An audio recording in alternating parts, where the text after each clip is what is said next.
नमस्कार साथियों, बहुत बहुत स्वागत है आप सभी लोगों का राजर्षि क्लासेस पर। मैं प्रिया आज आपके साथ डिस्कस करने वाली हूँ मेथड्स ऑफ टीचिंग में इंडक्टिव एंड डिडक्टिव मेथड को, जिसको हम आगमनात्मक और निगमनात्मक विधि के नाम से जानते हैं। तो एक एक करके सबसे पहले हम इस वीडियो में दोनों मेथड्स को देखने वाले हैं एक एक करके। तो सबसे पहले यहाँ पर हम इंडक्टिव मेथड को देखेंगे, जिसको आगमनात्मक विधि कहते हैं। बिल्कुल शॉर्ट, क्रिस्प और बिल्कुल ऑथेंटिक तरीके से हम इसको समझेंगे कि पूरी मेथड होता क्या है, उसके स्टेप्स क्या होते हैं, हर एक एक चीज़ों को। तो देखिए यहाँ पर आपको एक दिख रहा है कि जब हम इंडक्टिव की बात करते हैं, अच्छा अगर हमसे टीचिंग में ये चीज़ कभी कभी पूछती, क्योंकि ये मेथड्स आपको सिर्फ यहाँ पर ही, आप जिसके लिए भी देख रहे हैं B.Ed में, CTET में, UPTET में, हर जगह ये मेथड आपको आएगा ही आएगा, क्योंकि बहुत ही अच्छा और इम्पॉर्टेंट मेथड है। तो दोनों में बेस्ट कौन सा, अगर आपसे कभी कह दे कि इंडक्टिव और डिडक्टिव में ज़्यादा बेटर कौन सा है, तो हम इंडक्टिव को ज़्यादा बेटर मानते हैं। ठीक है, अब देखिए यहाँ पे क्या है, सबसे पहले एक ऑब्जर्वेशन हम करते हैं, किसी भी चीज़ को देखते हैं, उसको देखने के बाद हम एनालिसिस करते हैं और फिर उसके बाद किसी थियरी पर आते हैं। तो ये ऐसा अगर हम प्रोसेस करते हैं तो वो इंडक्टिव के अंदर आता है। ठीक, मतलब किसी चीज़ को हमने देखा, ऑब्जर्व किया, फिर उसकी एनालिसिस की और फिर थियरी किया। तो यहाँ पे देखिए reasoning that takes specific information, ऐसा तर्क करना जिसमें कि कोई स्पेसिफिक इन्फॉर्मेशन के थ्रू हम एक ब्रॉडर जनरलाइजेशन करते हैं। मतलब कि आपके पास जो जानकारी है वो किसी एक चीज़ से संबंधित है, कोई स्पेसिफिक जानकारी है, पर्टिकुलर जानकारी है, और उस पर्टिकुलर जानकारी के बिहाफ पे आप एक जनरलाइजेशन कर देते हैं, मतलब आप उसको सबके लिए लागू कर देते हैं। अब ये क्या चीज़ है अभी आपको समझ में आ जाएगा। ये इसका मैक्सिम्स है जो इंडक्टिव मेथड के लिए यूज़ करते हैं। एग्जाम्पल टू रूल, देखिए पहले आपको किसी भी चैप्टर को पढ़ाने से पहले अगर एग्जाम्पल दिया जाता है, ठीक, या एज अ टीचर आप कभी भी किसी टॉपिक को पढ़ाने से पहले एग्जाम्पल देते हैं और उसके बाद आप रूल पर आते हैं, तो ये इंडक्टिव मेथड होता है। अब देखिए जो हमने यहाँ बताया स्पेसिफिक से जनरलाइज कर रहे हैं, तो एग्जाम्पल आप कभी भी लेंगे तो वो स्पेसिफिक ही होगा, क्योंकि एग्जाम्पल जनरलाइज नहीं होता है। मतलब मान लीजिए हम बच्चे को नाउन पढ़ा रहे हैं, तो हम उसको जब नाउन पढ़ाएंगे तो राम, श्याम, राधा कुछ भी नाम लेंगे तो वो नाम किसी एक पर्टिकुलर बच्चे का होगा, और फिर कहेंगे कि इस तरह के जितने भी नाम हैं सबको हम कहेंगे, तो वो जनरलाइज कर दिया। तो फिर एग्जाम्पल बताए, फिर उसके बाद बताए कि देखो अब ये चीज़ें होंगी तो उसको नाउन कहेंगे, तो रूल पर आए। तो अगर ऐसा होता है तो इंडक्टिव मेथड है। स्पेसिफिक से जनरल में जा रहे हैं तब इंडक्टिव मेथड है। कंक्रीट से एब्स्ट्रैक्ट, पहले जिन चीज़ों को हम टच कर सकते हैं, देख सकते हैं, उसको बताने के बाद फिर धीरे धीरे बच्चे को एब्स्ट्रैक्ट चीज़ों के बारे में बताया जा रहा है कि जिसको वो नहीं जानता है।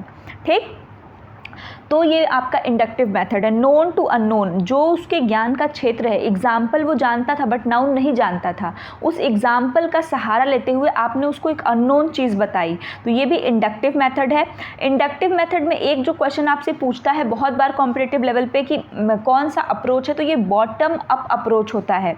ठीक है, कौन सा अप्रोच होता है, बॉटम अप अप्रोच के तहत। बॉटम अप का मतलब क्या है कि हम जो शुरुआत करते हैं वो एकदम बेस से करते हैं। जैसे इंग्लिश अल्फ़ाबेट्स में बेस क्या है आपका, अल्फ़ाबेट्स ABCD, फिर वहाँ से वर्ड्स बनेगा, वर्ड्स से सेंटेंसेस बन रहे हैं, सेंटेंसेस से फ्रेजेस बन रहे हैं, पैराग्राफ्स बन रहे हैं। तो ये क्या है, बॉटम, नीचे से ऊपर, फिर हायर पे हम आएंगे। तो नीचे से ऊपर आने वाली प्रक्रिया क्या है, इंडक्टिव, क्योंकि यहाँ पहले आप एग्जाम्पल दे रहे हैं, फिर उसका बेस बना करके आगे आप किसी कॉन्सेप्ट को समझाने की कोशिश करते हैं। ठीक है, अब देखिए स्टेप्स क्या हैं, ये स्टेप्स बहुत इंपॉर्टेंट है। सबसे पहले साइट एग्जाम्पल्स, आपने कुछ एग्जाम्पल्स को लिया, फिर बच्चों को उनका ऑब्जर्वेशन करने दिया कि अच्छा एक किसी बिल्डिंग का नाम है, किसी घर का नाम है, किसी का नाम है। ठीक, फिर उसको ऑब्ज़र्व किया और फिर उसमें एनालिसिस करते हैं कि अच्छा ये बातें हैं, उसका विश्लेषण करेंगे बच्चे कि ये घर का हो गया, ये ऐसा हो गया, फिर उसको क्लासीफाई करेंगे। ठीक, कि ये सिमिलैरिटीज़ हैं या फिर नहीं हैं, और फिर उस क्लासीफाई किए हुए चीज़ों पे क्या करेंगे, वो जनरलाइज कर देंगे। ठीक, मतलब उसको बाकी सभी चीज़ों के लिए यूज़ कर देंगे। तो ये these all are the steps for inductive reasoning, या फिर आप कह सकते हैं इंडक्टिव मेथड ऑफ टीचिंग जब आप यूज़ करते हैं। इसमें देखिए एक ये भी आपका है, पहले ऑब्जर्वेशन किया बच्चे ने, फिर पैटर्न को देखा, फिर उससे एक हाइपोथेसिस बनाया और उसके अकॉर्डिंग थियरी।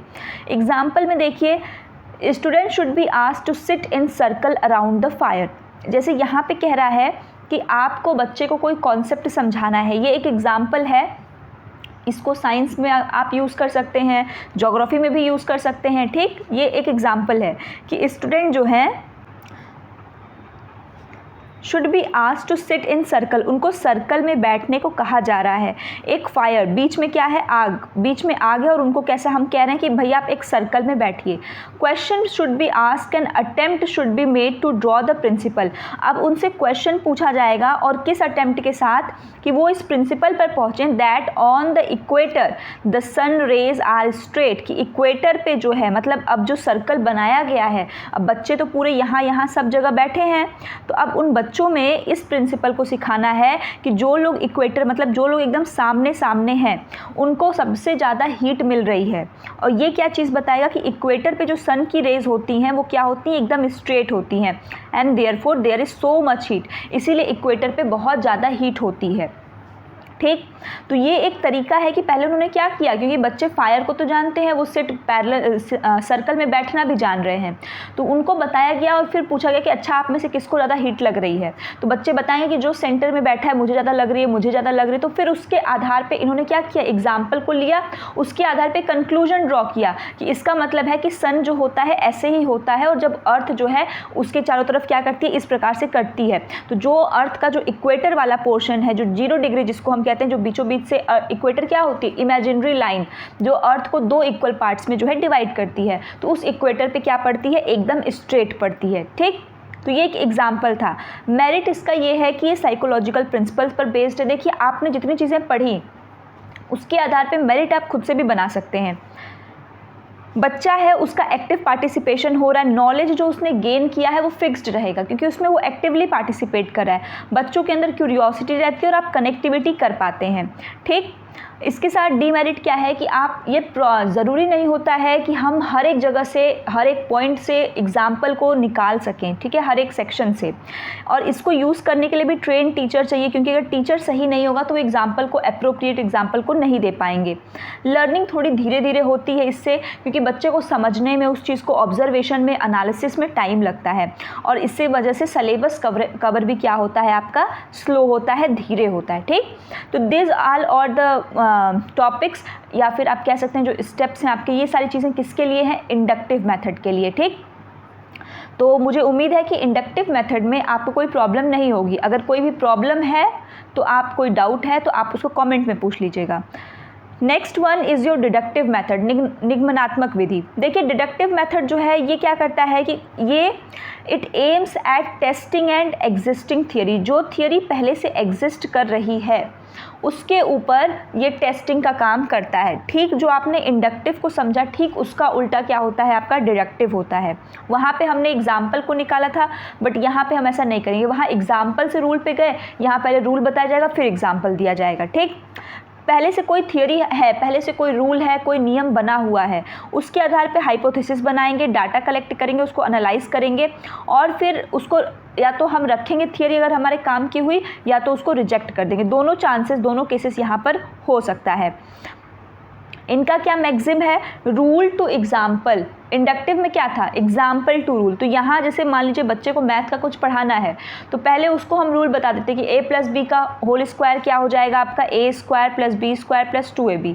ये हमने बच्चे को बता दिया। अब उसके बाद उसको एग्जाम्पल दें कि अच्छा इसके ऊपर पुट करके देखो। ठीक, अननोन टू नोन, क्योंकि बच्चे को रूल नहीं पता, हमने उसको पहले अननोन चीज़ें बताई फिर नोन बताई।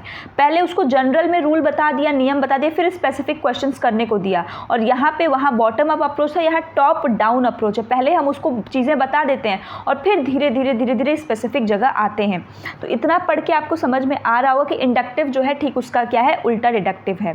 तो इसका एक आप अगर स्टेप्स में ड्रॉ करना था तो थियरी सबसे पहले है, फिर हाइपोथेसिस आएगी क्योंकि थियरी सबसे पहले एग्जिस्ट करेगी, वहाँ क्या था, एग्जाम्पल था, फिर ऑब्जर्वेशन, फिर उसका कन्फर्मेशन कि अच्छा सही है कि नहीं है। ठीक, स्टेप्स में देखिए सबसे पहला क्या है, इंट्रोडक्शन, प्रेजेंटेशन, या फिर जिसको आप क्या कह रहे हैं, रूल कह रहे हैं। ठीक है, तो इंट्रोडक्शन कहिए, प्रेजेंटेशन कहिए, या फिर जिसको नियम कह रहे हैं। दूसरा कि अब उस नियम को टीचर एक्सप्लेन करेगा आपको। अब आप उस नियम को देखा आपने, फिर ऑब्जर्व किया, फिर उसको क्लासीफाई किया, और फिर जाके आप उसको जनरलाइज कर रहे हैं, मतलब उस पर क्वेश्चंस को सॉल्व कर रहे हैं। अब एग्जाम्पल देखिए, the teacher has to explain the student that in the equatorial region it is very hot throughout the year and in the polar region it is very cold. तो इसको ये explain करना है कि भाई equatorial region पे बहुत गर्मी होती है और जो पोलर है जहाँ ठंडी बहुत ज़्यादा होती है। तो ही और she can put certain illustration, तो अब इसके बाद वो क्या करेंगे, उसको अलग अलग चीज़ें शो करके दिखाएंगे। मतलब कि सबसे पहले उन्होंने इस टॉपिक को क्या कर दिया, पूरा बता दिया। एग्जाम्पल कुछ नहीं, जैसे हमने पहले वाले में देखा ना, फायर के अलॉन्ग बैठाया, फिर बच्चों को ऑब्जर्व करने को कहा और फिर उससे जो चीज़ उसमें निकल गई उसको बताया। बट यहाँ ऐसा कुछ भी नहीं, यहाँ उन्होंने डायरेक्ट टॉपिक को इंट्रोड्यूस कर दिया, उसके बाद जो है वो लेकर आएंगे कि अच्छा देखो ऐसे ऐसे हम इलिस्ट्रेट करके दिखा रहे हैं, बाद में एग्जाम्पल को लेकर आ रहे हैं। ठीक, मेरिट्स क्या है कि ये हायर क्लास के डिडक्टिव मेथड मेनली जो है हायर क्लास में आपको अच्छे से देखने को मिलता है कि बच्चे समझ भी पाते हैं। इकोनॉमिकल और टाइम सेविंग होता है। कॉम्प्लीमेंट्री फॉर इंडक्टिव मेथड, कहीं ना कहीं इंडक्टिव मेथड का ये क्या है, पूरक है। ठीक है। डिमेरिट क्या है कि इसका नेचर उतना साइंटिफिक नहीं होता है और ये मेमोराइजेशन पर अधिक बल देता है। क्यों? क्योंकि नियम अगर आपको पता है तो आपको नियम को रटना ही पड़ेगा, याद ही करना पड़ेगा। ठीक। Acquired knowledge is not permanent, इससे जो नॉलेज एक्वायर होता है वो परमानेंट नहीं होता। इसके पीछे सबसे बड़ा रीज़न क्या है कि आपने बच्चे को रूल बताया है तो बच्चा रूल तो रट लेता है, लेकिन तो वो रूल रटेगा तो उसको लगातार क्या करना होगा, उसके लिए प्रैक्टिस। तो प्रैक्टिस बच्चा जब तक करेगा तब तक तो याद है।